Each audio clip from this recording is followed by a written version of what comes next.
Après 2008 et 2015, cette année 2019 est à nouveau marquée par de graves violences xénophobes en Afrique du Sud. Les immigrés africains sont pris pour cible par les émeutiers dans un contexte économique très tendu.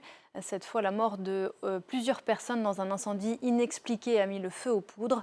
Depuis dimanche, 5 personnes ont été tuées dans des affrontements et 200 blessés. James Vassina. La population est sous le choc. Dans le township d'Alexandra à Johannesburg, les pompiers éteignent les dernières flammes. Plusieurs personnes ont été tuées et des dizaines de magasins dévalisés.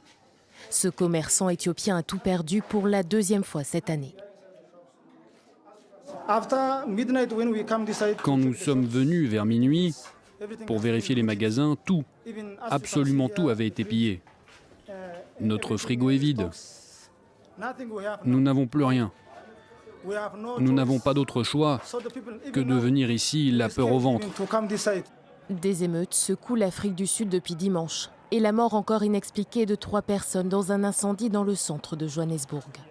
Près de 200 personnes ont été arrêtées. Dans ce pays où près d'un tiers de la population est sans emploi, les attaques xénophobes sont en hausse. Après être resté silencieux, le président sud-africain a condamné ces violences dans un message vidéo diffusé sur les réseaux sociaux. Rien ne justifie que des personnes ayant le sentiment que leurs emplois ont été volés par des étrangers ne les attaquent, détruisent leur commerce et les tuent. Tout cela doit cesser. Face à cette montée de violence xénophobe, le Nigeria a envoyé un représentant sur place pour protéger les commerces de ses ressortissants.